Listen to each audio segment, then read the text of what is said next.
Hello everyone. Class 9th विषय हिंदी पाठ संख्या 3rd।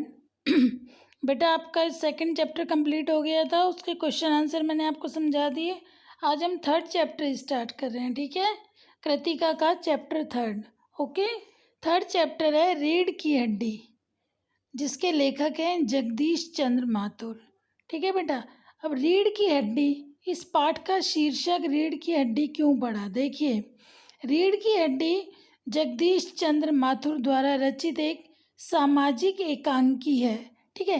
इस एकांकी के माध्यम से लेखक ने समाज में स्त्रियों के प्रति व्याप्त रूढ़िवादिता मानसिकता पर प्रहार किया है। लेखक ने दिखाया है कि शिक्षा में स्त्रियों में आत्मविश्वास तथा साहस की सृष्टि होती है और वे अपने सामाजिक दायित्वों को भली प्रकार निभाती हैं।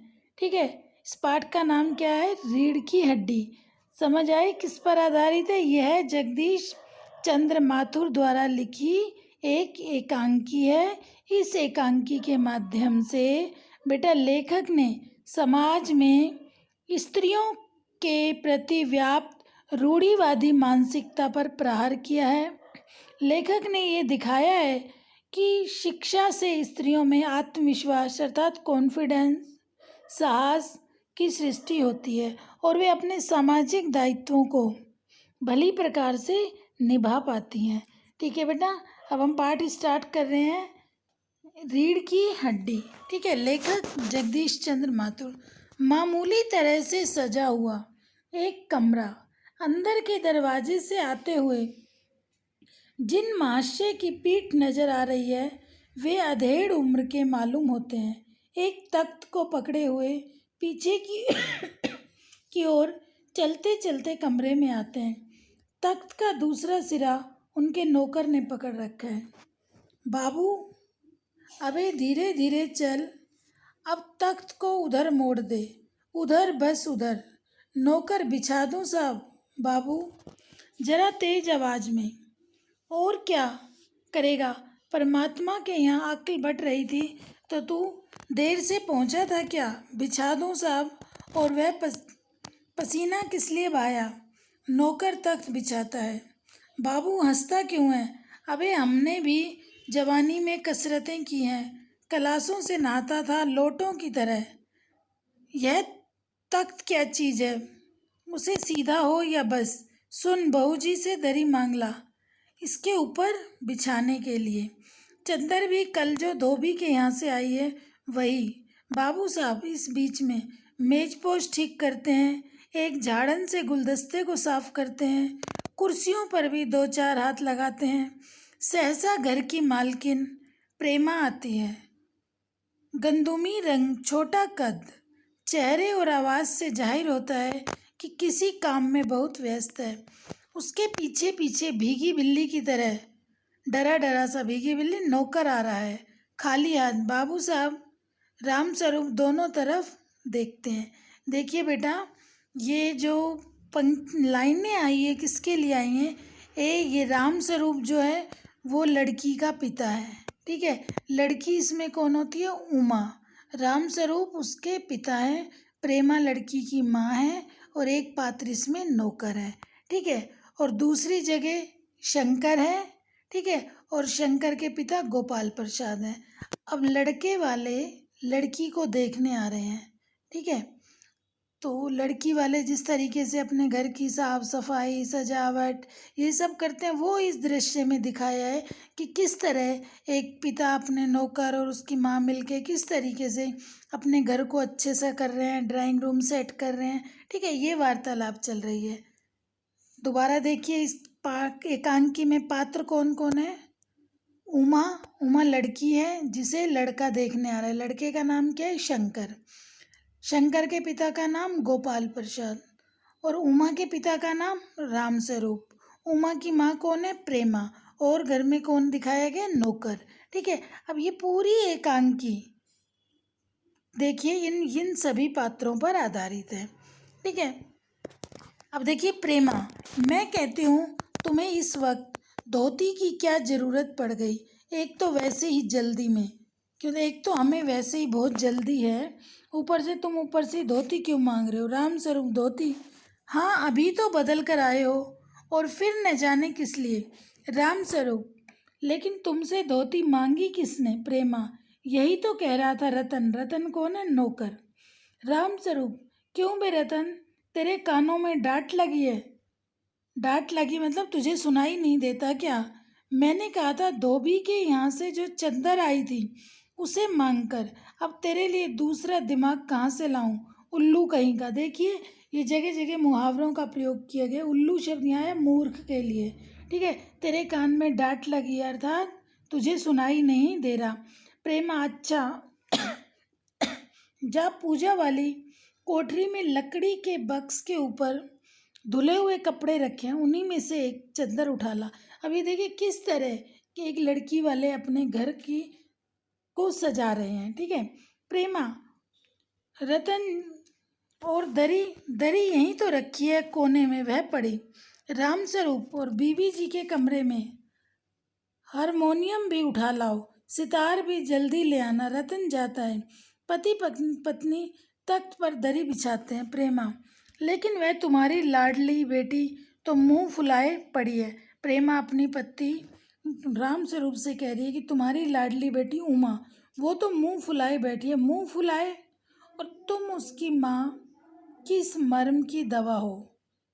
जैसे तैसे करके तो वे लोग पकड़ में आए हैं। अब तुम्हारी बेवकूफ़ी से सारी मेहनत बेकार हो जाए तो मुझे दोष मत देना।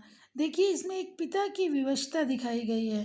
ठीक है, वो एक अपनी पढ़ी लिखी लड़की की, जो बेटी बहुत ज़्यादा पढ़ी लिखी है और जो लड़के वाले देखने आ रहे हैं, उनकी मांग क्या है? हमें लड़की कम पढ़ी हुई चाहिए। ठीक है, तो एक पिता मजबूरीवश अपनी बेटी की ज़्यादा पढ़ाई को छुपा रहे हैं और क्या बता रहे हैं कि बेटी बस 10 क्लास तक ही पढ़ी हुई है। प्रेमा, तो मैं ही क्या करूं? सारे जतन करके तो हार गई। तुम्ही ने उसे पढ़ा लिखा कर इतना सिर चढ़ा रखा है कि मेरी समझ में तो ये पढ़ाई लिखाई के जंजाल आते नहीं। अपना अपना जमाना अच्छा था। आई पढ़ ली, गिनती सीख ली, बहुत हुआ। स्त्री सुबोधनी पढ़ ली। सच पूछो तो स्त्री सुबोधनी में ऐसी ऐसी बातें लिखी हैं, ऐसी ऐसी बातें कि क्या तुम्हारी बीए एमए की पढ़ाई होगी। और आजकल के तो लक्षण ही अनोखे हैं। ये देखिए, दोनों प्रेमा और रामस्वरूप आपस में बातचीत कर रहे हैं। रामस्वरूप, ग्रामोफोन बाजा होता है ना? प्रेमा, क्यों? रामस्वरूप, दो तरह का होता है। एक तो आदमी का बनाया हुआ, उसे एक बार चलाकर जब चाहो तब रोक लो। और दूसरा परमात्मा का बनाया हुआ रिकॉर्ड, एक बार चढ़ा तो रुकने का नाम नहीं। प्रेमा, हटो भी, तुम्हें ठटोली ही सूझती रहती है। यह तो होता नहीं कि उस अपनी उमा को राह पर लाते। अब देर ही कितनी रह गई है उन लोगों के आने में, उन लोगों के आने में। यहाँ किन लोगों के आने की बात की गई है? जो उमा को लड़के वाले देखने आ रहे हैं। ठीक है, राम स्वरूप, तो क्या हुआ? प्रेमा, तुम्ही ने तो कहा था कि जरा ठीक ठाक करके नीचे लाना। आजकल तो लड़की कितनी ही सुंदर हो, बिना टीम टाम के भला कौन पूछता है? बिना टीम टाम, यहाँ टीम टाम है अच्छे से मेकअप करके तैयार त्यूर होके। इसी मारे मैंने तो पाउडर वाउडर उसके सामने रखा था। पाउडर वाउडर मतलब उसके लिए तैयार होने की चीज़ें, पर उसे तो इन चीज़ों से न जाने किस जन्म की नफरत है। मतलब प्रेमा कह रही है कि मेरी बेटी को तो इन चीज़ों से पता नहीं किस जन्म से नफरत है। मेरा कहना था कि आंचल में मुंह लपेट कर लेट गई। भाई, मैं बाज आई तुम्हारी इस लड़की से। राम स्वरूप, न जाने कैसा इसका दिमाग है, वरना आजकल की लड़कियों के सहारे तो पाउडर का कारोबार चलता है। अब इस पंक्ति से क्या समझ आ रहा है? आजकल की लड़कियों के सहारे तो पाउडर का कारोबार चलता है, अर्थात आजकल की जो लड़कियां हैं वो ये सब चीज़ें मेकअप वगैरह का बहुत अधिक सामान खरीदती हैं।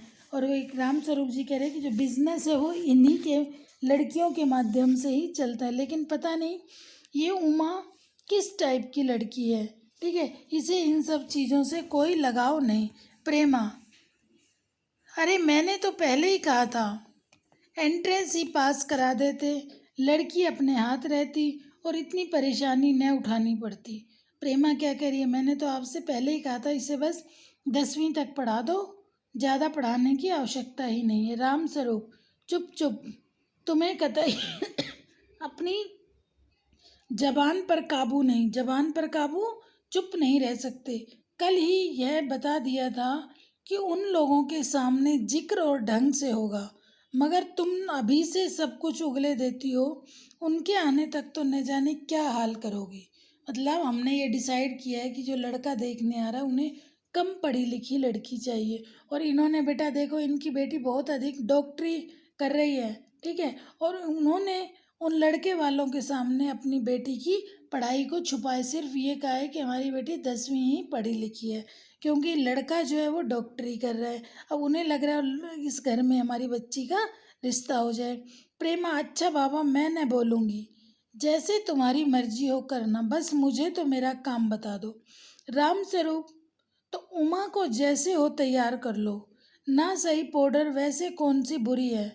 पान लेकर भेज देना, जब वो आए तो उसे पान लेकर भेज देना। और नाश्ता तो तैयार है, रतन का आना।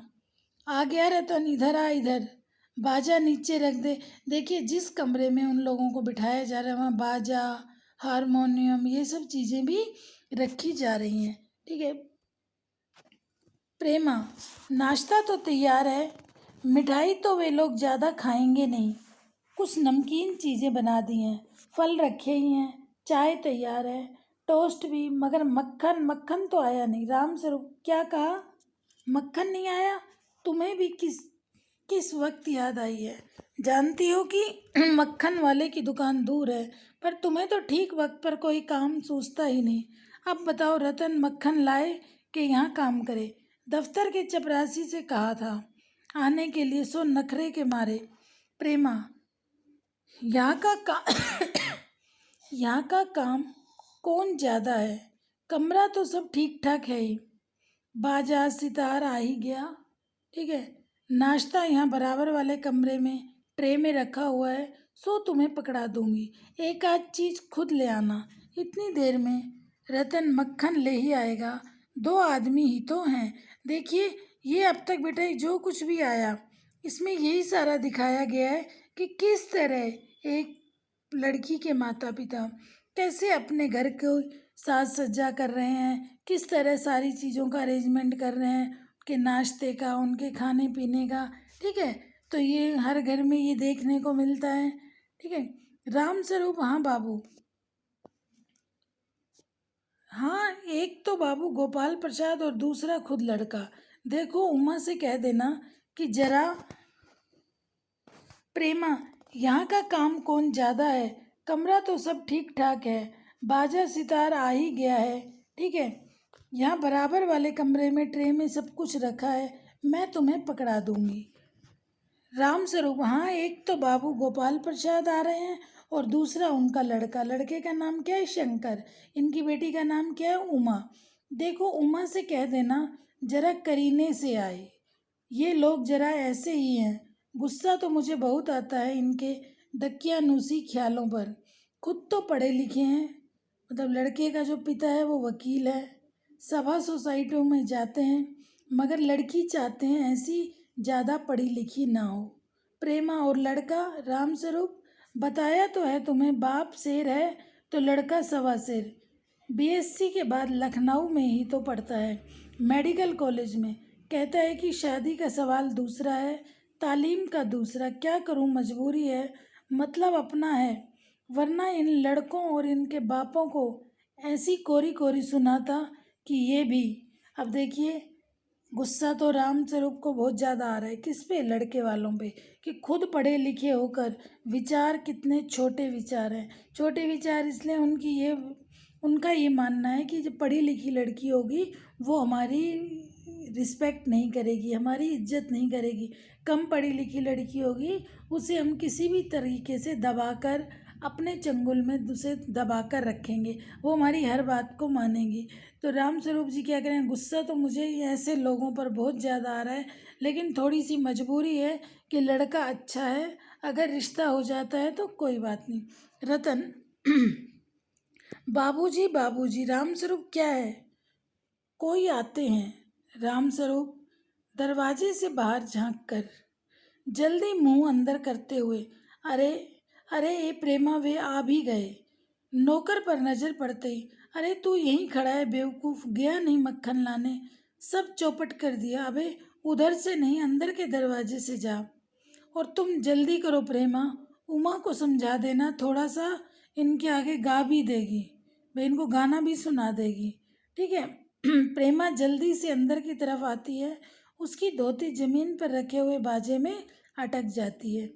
देखिए बेटा, अब तक हमने क्या पढ़ा कि किस तरह एक माता पिता जब उनकी बेटी को देखने कोई लड़के वाले आते हैं, किस तरह वो घर की सारी व्यवस्था करते हैं, खाने पीने का अरेंजमेंट करते हैं, नाश्ते का, घर की साफ सफाई सज्जा, ठीक है। और किस तरीके से उन्होंने अपनी बेटी की पढ़ाई को छुपाया। अब तक हमने यही पढ़ा, ठीक है। आज हम इतना ही कराएंगे बेटा, जितना पढ़ाया है उसे अच्छे से सुनना समझना, ठीक है बेटा। कोई भी प्रॉब्लम हो, कोई डाउट हो, आप अपने डाउट ज़रूर क्लियर करो। Okay, thank you.